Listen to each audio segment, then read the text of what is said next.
தமிழகம் எங்கும் கிளைகள் கொண்ட Annamal institute of hotel management and hospital management படிப்பில் சேர்வதற்கான அட்மிஷன் நடைபெறுகிறது. சென்னையின் பிரதான சாலையான நெல்சன் மாணிக்கம் சாலையில் நடைபாதை பராமரிப்பு பணிகள் பாதியிலேயே விடப்பட்டதால் வாகன ஓட்டிகள் கடும் அவதிக்கு உள்ளாகி வருகின்றனர். இதுகுறித்து நமது செய்தியாளர் சாமுவேல் எபினேசர் வழங்கும் கூடுதல் தகவல்களை கேட்கலாம். சாமுவேல் எபினேசர், வணக்கம். நெல்சன் மாணிக்கம் சாலையில் நடைபாதை பணிகள் பாதியிலேயே நிறுத்தப்பட்டதால் வாகன ஓட்டிகளும் பொதுமக்களும் பெரும் சிரமத்திற்கு ஆளாகி இருக்கின்றனர். அவர்கள் என்ன சொல்லுகிறார்கள், அதை பற்றி சொல்லுங்க.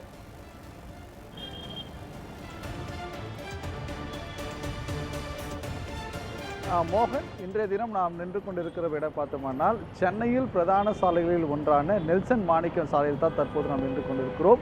இந்த சாலையை பொறுத்தவரை, அதாவது பூந்தமல்லியிலிருந்து சென்னைக்கு உள்ளே வந்து நுங்கம்பாக்கம் மற்றும் தியாகராஜ நகர் உள்ளிட்ட முக்கிய இடங்களுக்கு செல்லக்கூடிய ஒரு மைய சாலையாக இந்த நெல்சன் மாணிக்கம் சாலையானது இடம்பெற்றிருக்கிறது. குறிப்பாக இந்த பகுதியில் அதாவது நடைபாதை அமைக்கும் பணிகளானது நடைபெற்று வருகிறது.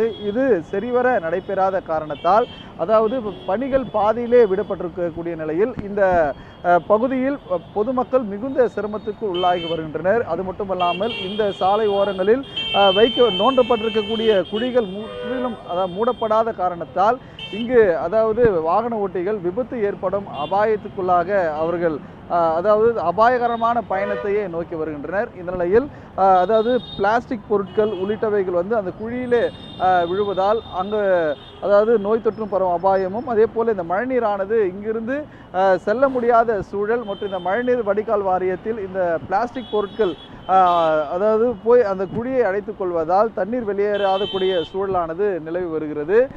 தற்போது நான் பார்த்தோம்னால் இந்த சாலை ஒரு முக்கியமான ஒரு சாலையாக கருதப்படுகிறது. ஏனென்றால் அருகாமையில் இருக்கக்கூடிய கல்லூரி மற்றும் அதே போல பள்ளிகளுக்கு செல்லக்கூடிய நபர்கள், இங்கே இருக்கக்கூடிய தனியார் நிறுவனங்கள் மற்றும் தனியார் மருத்துவமனை உள்ளிட்ட பகுதிகளுக்கு செல்லக்கூடிய மக்கள் இந்த சாலையை பயன்படுத்தி வருகின்றனர். இந்த சாலையில் அதாவது ஆங்காங்கே குன்றும் குழியுமாக காணப்படுவது மட்டுமல்லாமல் இந்த பேருந்து நிறுத்தம் உள்ளிட்ட பகுதிகளில் அதாவது சரிவர இந்த மணல்களானது தோண்டப்படாமல் ஆங்காங்கே விடப்பட்டிருக்கிறது. இதனால் நடைபாதையில் நடக்கக்கூடிய மக்களுக்கு மிகுந்த ஒரு அசௌகரியமான ஒரு சூழலும், அதே போல ஏனென்றால் ஒருபுறம் கேபிள் ஒயர்களானது அருந்து பாதையிலே தரையில் விழுந்து இருக்கிறது. இதில் சிக்கி கீழே விழக்கூடிய நிலைக்கு அவர்கள் தள்ளப்படுகின்றனர்.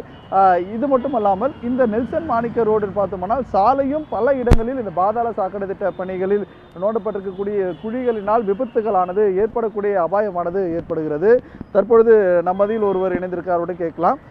சார் வணக்கம். இந்த நெல்சன் மாணிக்க சாலை எப்படி இருக்குது, என்ன பணிகள் நடந்துட்டு இருக்கு சார்? அதாவது பார்த்தீங்கன்னா சார், இப்போ பள்ளம் தோண்டுறாங்க, இந்த தோண்டிட்டு அப்படியே விட்டு போகிறாங்க. இன்னொரு விஷயம் பார்த்தீங்கன்னா, கார்பரேஷனில் இருக்கக்கூடிய 15 ஜோன்லேயும் 200 வார்டுலையும் இந்த டெண்டர் முறையில் வந்து வெளிப்படையாக விடாமல் அரசியல்வாதிகளுடைய உறவினர்களுக்கு இதுபோல் சாலையை விடுறப்போ அவங்க என்ன பண்ணுறாங்க, எல்லாருக்கும் கமிஷன் கொடுத்துட்டு தரமற்ற சாலைகளை போடுறாங்கன்றது தான் ஒரு முக்கியமான விஷயமாக பதிவாகுது. அப்படி போடுற தரமற்ற சாலைகள் மக்களுக்கு முழுமையாக பயனுள்ளதாக இருக்காது. அப்படி பயனுள்ள சாலைகள் எதுவுமே இவங்களால் சென்னை மாநகராட்சி காமிக்க முடியாது. இப்போ பார்த்தீங்கன்னா ஒரு தரமற்ற சாலையை போட்டாலும் மெட்ரோ வாட்ரு இல்லைன்னா வேறு எதனா ஒரு ட்ரைனேஜ் கூட ஏதோ ஒன்று தோன்றுறாங்க வச்சுக்கோங்க. அப்படியே தோண்டிட்டு இங்கே பார்த்தீங்கன்னா அப்படியே விட்டுட்டு போயிடுறாங்க. திருப்பி அந்த சாலையை சீரமைக்க மாட்டுறாங்க. திருப்பி கார்பரேஷன் தான் சீரமைக்கணுன்ற ஒரு விஷயத்துக்கு தள்ளப்படுது. அப்போ பார்த்தீங்கன்னா இதனால் அதிக விபத்து ஆகுது. இப்போ கூட பார்த்தீங்கன்னா ஒரு பெண்மணி ஆட்டோவில் பிங்க் ஆட்டோவில் போயிட்டு விபத்துக்குள்ளானாங்க. இப்போ நம்ம ஒரு பெண்மணி பார்க்குறோம், ஆனால் சென்னையில் பல ஏரியாவில் பார்த்திங்கன்னா நிறைய விபத்து ஆகுது. அந்த விபத்துக்கு முழு காரணம் என்ன பார்த்திங்கன்னா, தரமற்ற சாலைகளை முறையற்ற அதிகாரிகள் கொடுக்காம ஓப்பன் டெண்டர் போடாமல் கான்ட்ராக்ட் பேஸில் கொடுக்கறதால தான் ஆகுது. தொடர்ந்து இந்த நெல்சன் மாணிக்கம் சாலை மட்டுமல்லாமல் சென்னையில் இருக்கக்கூடிய பிரதான சாலைகளை வந்து இந்த மாதிரி குன்று குழியமாக காட்சியளிக்குது. இந்த மாதிரி கேபிள் ஒயர் வந்து தொங்கி சாலை ஓரத்தில் விழப்பட்டிருக்கிறது. தண்ணீர் மழை காலங்களில் வந்து மழைநீர் வந்து சூழ்ந்திருக்கும் போது இந்த பள்ளக்குழிகள் எங்கே இருக்குது தெரியாத ஒரு விபத்து ஏற்படுது. இன்னும் பொதுமக்கள் சார்பாக இல்லை உங்கள் சார்பாக ஏதாவது அதிகாரிகளுக்கு புகார் ஏதாவது தெரிவிச்சிருக்கீங்களா? இது எப்படி சார்? இப்போ பார்த்தீங்கன்னா ஒரே ஒரு விஷயம், ரோடு வந்து தரமற்ற ரோடோ தரமில்லாத ரோடோ போடுறாங்க வச்சுங்களேன், அதை கட் பண்ணுறதுக்கு யார் அதிகாரம் கொடுக்கணும்?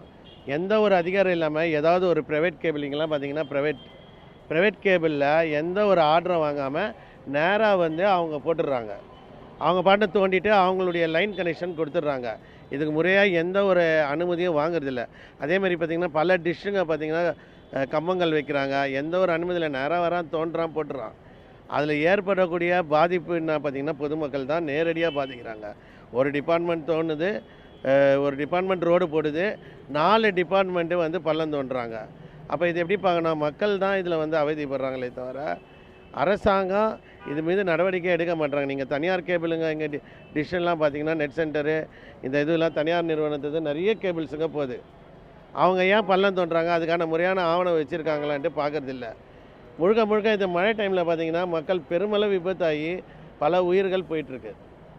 சார், தொடர்ச்சியாக இப்போ மழை காலங்கள் என்பதால் இந்த மழைநீர் வடிகால் வாரியம் சார்பாக ஒரு பகுதியில் பள்ளம் நோண்டியிருக்காங்க.